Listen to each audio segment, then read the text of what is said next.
皆さんこんにちは。私でチベットディスウィークへようこそ。私はチベットテレビのアリアです。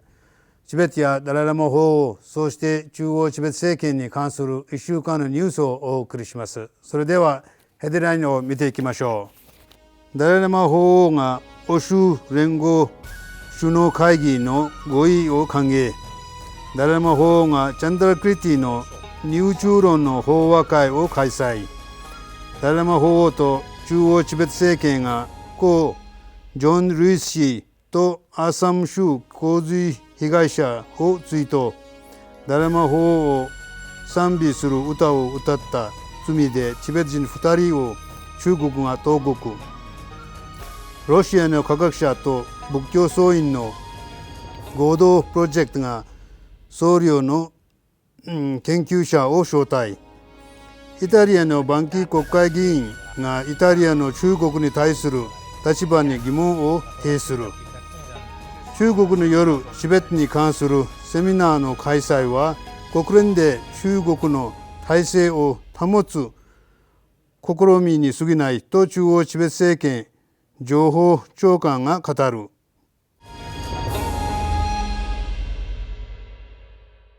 欧州連合首脳会議の協議で新型コロナウイルスで打撃を被る国々を支援する総額7500億ユーロ約92兆円の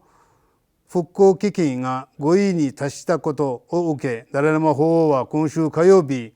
欧州連合首脳会議に対し合意を歓迎する声明を発表されました。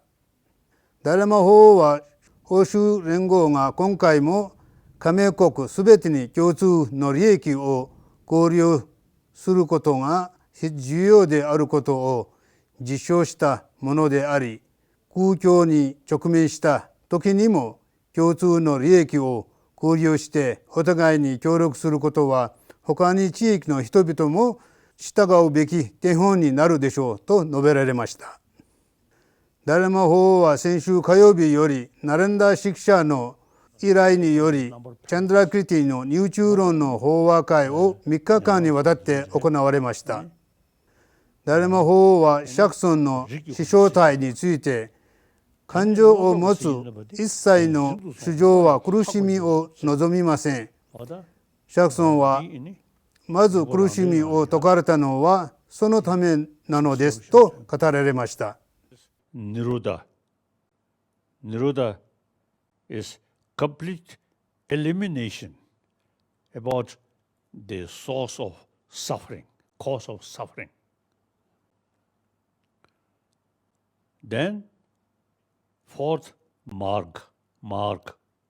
path. So now important is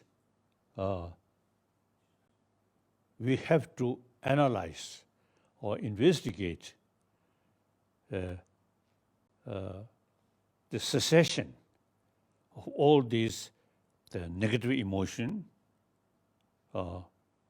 because the negative emotion is the causes of suffering. 法話会の2日目にダライラマ法王はサンスリット語を学んでナガラジューナーやチャンドラクリティの著書をサンスリット語で読むことは良いでしょうと語られました。ダライラマ法王と中央チベット政権はアメリカの公民権運動の指導者ジョン・リヴィス下院議員の訃報を受け追悼の声明を発表されました。声明の中ではダライラマ法王はジョン・リヴィス氏の非暴力と正義を信念とするその行動を称賛されました。中央チベット政権のロプサン・センゲイ首相と亡命チベット代表者議会議長ペマ・ジュンネ氏が中央チベット政権とチベット人を代表として深い追悼の意を表明しました。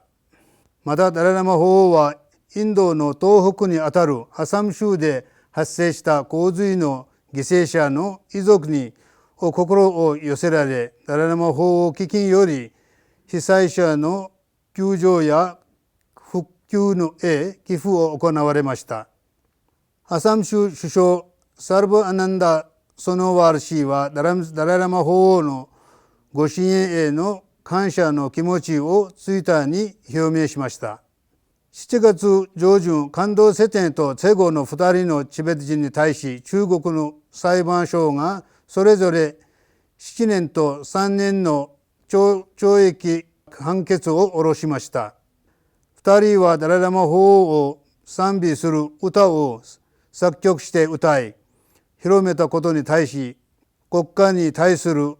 破壊活動と国家機密を漏らしたという罪状で起訴されていました。チベット語のメディアであるチベットタイムズの情報によると、作詞家の感動セテンと歌手のチェゴ、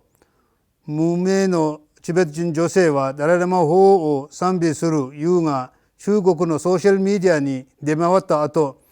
2019年に拘束されていました。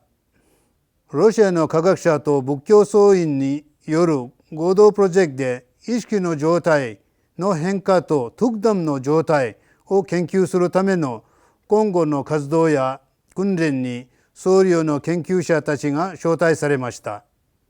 このプロジェクトはダライラマ法王が科学的な瞑想の研究は仏教と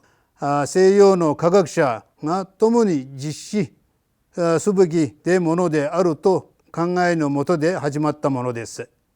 2019年9月に仏教僧院の8名の僧侶が神経科学による中道のアプローチのプログラムのもと、ロシアでの訓練を終えています。別の僧侶のグループが同じく研究を終了し、2020年秋にこのプロジェクトに参加する予定です。今週の月曜日、イタリアの国会議員マティオ・ルンギ・ビャンキ氏はイタリア政府に対し、中国についてイタリアの立場について沈黙は必要かと疑問を投げかけました。ビャンキ氏はチベットのためのイタリア国会議員グループのメンバーでもあり、中国が行うチベット文化の破壊に深い懸念を表明し、先頃の中国当局が行動革命運動としてチベットの祈願用の旗を破棄したことを問題として挙げました。中央チベット政権の情報省長官ツワンギャルポ・アリア氏は、中国がチベットに関する見せかけのセミナーの開催はジェニーバで行われている国連人権理事会で開催中の第44回の定例会議で面目を保つための試みに過ぎないと語りました。中国の国営テレビ局の一つである CGTN は、中国が最近7月14日と15日にそれぞれ重慶と北京でチベットに関するセミナーを開催したと伝えています。重慶でのセミナーのテーマは、チベット社会の発展と人権の進歩、そしてチベットの貧困撲滅の成果と展望でした。今週のニュースはここまでです。次回はまたお会いしましょう。良い週末をお過ごしください。どうもありがとうございました。